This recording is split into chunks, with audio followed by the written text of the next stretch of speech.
if you're UST and Coach Mamon, ano, a player with that much excitement na that's true. Pinadala sa game. That's true. Every point is like her first point. That's true. Makikita mo yung enthusiasm ng bata sa paglalaro. Because if every point for you becomes a dull, then you lose the excitement for the game. That's true. Yung parang, sore na naman ako. Wala lang, di ba? Wala lang. Pero yung, if you see a player really into the match and giving it her best, giving it her all, ang ganda-ganda makita. And infectious as well to the other teammates, ano? As you see here. Let's see if they save it. UST again. It seems that UST just, has found the key to defeating or solving this defense put up by Adamson. Suddenly, they just find the empty spot. Parang bigla lang, ano? Bigla lang. Nakikita na nila ngayon yung mga empty spots sa depensa ng Adamson. And that is really making the Adamson defense scramble. The first set, you hardly saw them break a sweat in picking up those first balls. But now they're chasing all over the court for those drop shots of UST. Ooh, Pao Soriano says enough is enough. Did you see where Pao Soriano took off? So that was a play really designed for her.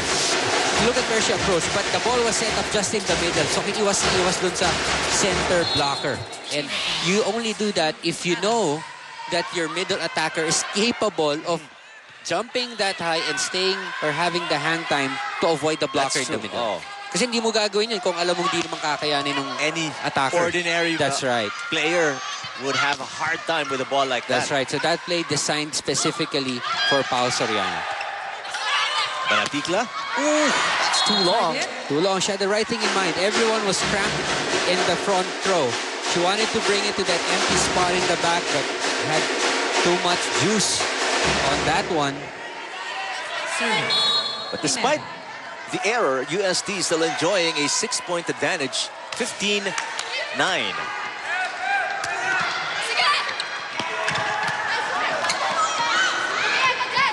Zapanta going with an angle. The back set to the other side for UST. Makatuno has become such an excellent setter para sa Adamson. Very few mistakes for Jennifer Makatuno. Oh, what a block. Soriano rejected. Zapanta.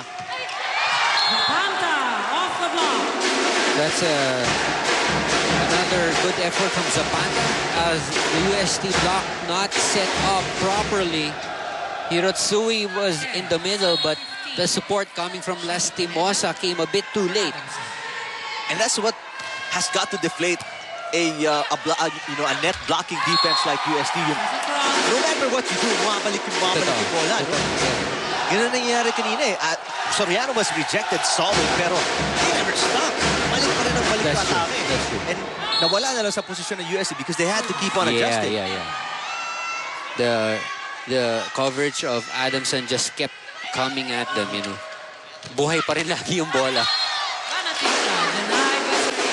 That was a solid block by Soriano, but that bounced out. So, point for UST, 16-11, set number 2.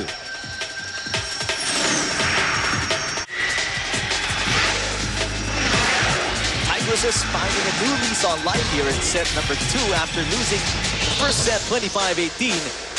They hold a considerable advantage towards the end of set number 2, 16-11. Yeah. And when it comes to the adjustments that I think UST has made, definitely the energy level picked up a bit. Kita mo, they're showing also that they can all match up with Adamson when it comes to picking up those first touches, those coverage attempts. They're keeping the ball in play. And everything is following after that. Yung opensa ni Banatikla is going. Even Reyes had her chances earlier, got her points. And of course, Ortiz now in the front line. Let's see if they can keep it going to tie this match at 1 set apiece. Zapanta blocked. That time, floor coverage behind the blockers for Adamson, unable to recover. There you go, Zapanta going up, and look at that. Lastimosa block. Perfect timing. Second stringer libero para sa Adamson ang nasa loob ngayon, si Princess Listana. Zapanta between the blockers, but she found the right area to hit. Unfortunately, it went long. That's right. So sa bulas, no? Lusot sa block. Lumusot din sa court. Lumaretso doon sa green area ng Taraflex.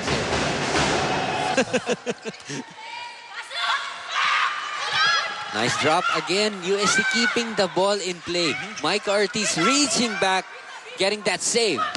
Oh, combination. Zapanta, almost, but not quite. Soriano tries again.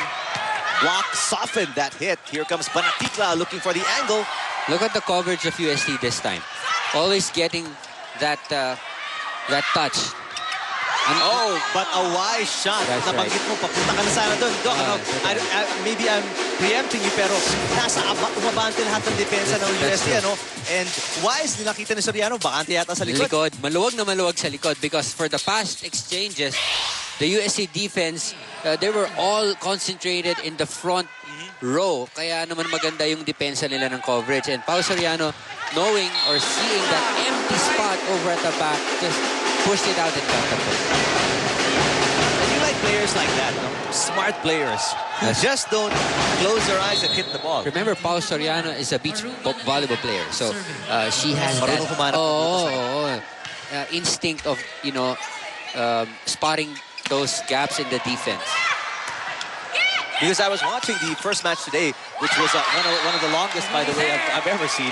NU versus UE. No? There are some instances when you see, especially new players, what they do is they jump and hit the ball as hard as they can. Parang di naghahanap ng butas, di titingin kung saan titirayan. Basta I'll hit the ball as hard as I can with all the power I have. Bahala na. That's not what Pao Soriano does. She looks for open spaces. If she doesn't have to hit as hard, then I won't. She'll just push it. See, look at the coverage of UST. Oh, Michael Ortiz. Too far away from the net. Kinuha siya ng angle. She wanted to go straight down. Pero medyo 3 feet away from the net. So, that's right. Tapos. Everything looked perfect until that ball hit the net. yung buwelo, ang ganda. Yung talon para spike yung bola maganda until that miss hit when that crucial moment came. UST, though, still up by 7. 13 serving 20. Ooh, Lastimosa wanted to go right on the side of the blockers, but that was too wide. Got bothered by the block and completely misjudged the line. This is still a good advantage for UST, but they've got to be careful. Adamson is not a team you can mess with. Oh, yeah, definitely. You can start experimenting and thinking, may lamang pa tayo, pwede pa to. Because next thing you know, they're just right there. Oh, see, another mistake by UST. And Adamson on the attack here. And wisely, Coach Mamon calls a timeout, wants to talk things over. He knows how lethal Adamson can be. Let's check in with Coach Mamon. Ikaw, pag sinet sa'yo, mataas ang reach mo, paluin mo, may advantage ka. Huwag mong i-drapple, magaling dumepensa yan. Visible sa kanila yan. Maru, visible nyo naman sa likod. Maika, ikaw nasa zone 4. Pwede ka umikot dyan, mag-running ka dyan. Hayaan mo na walang palo si Pam. Okay? Li, palo Li ha.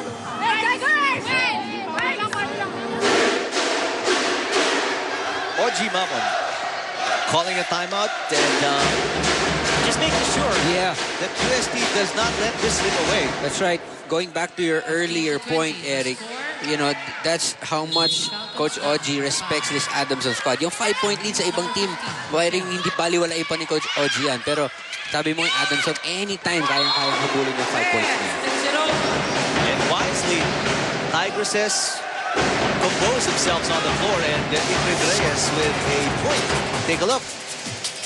Kinaliwa pa. That's right. Kinlog not going up with Reyes. She thought that Reyes would just let go and tip it like easily over, pero hindi. Medyo power tip yung ginawa ni Reyes and no one went up for the block. Oh, twice denied is Guevara by the veteran Michael Ortiz. Di makulangan goes to Reyes. Oh, Reyes finding the angle and the point for UST. Great play by Rhea de Maculangan. She saw that Ortiz was able to fish out the blocker. That's why she threw it back to Reyes and only one blocker for Reyes. A relatively open lane to that cross-court hit, and she converted that into a point. Vasquez is back on the floor for Adamson. Lima kulangan, back set. Oh! A facial on Jennifer Makatuno as Ortiz with that running hit. One of the most difficult shots in the UST arsenal. Take a look. Look at this Rhea set.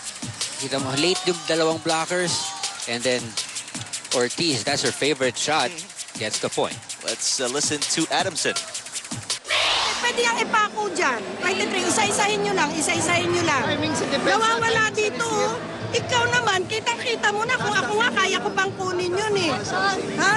Hoy, ikaw, umaasa ka kasi. Libero ka eh, pumunta ka dun sa lugar na yun. Hanap tayo ng bola, kaya pa yan. Okay, kaya pa yan. Isa-isahin nyo lang yan. Now, Angelica Vasquez, the libero of Adamson, given a challenge. Sabi niya, Dulce po ako, kayanin ko yun. Let me just put it this way. If Coach Dulce says she can, I won't argue. Mahirap na. Mahirap pa Mamaya gawin nga niya. Mamaya gawin niya ni Coach Dulce. Well, it's just like what you said, a challenge to the libero. Basang-basa in other words. No? So, dapat anticipate niya yung dating ng bola. But things aren't going well towards the end of set number 2 with Kinlog slamming the net with her arm that time. UST at set point 24-15. Oh, Lastimosa still wants to play here in the second set. Aga pa.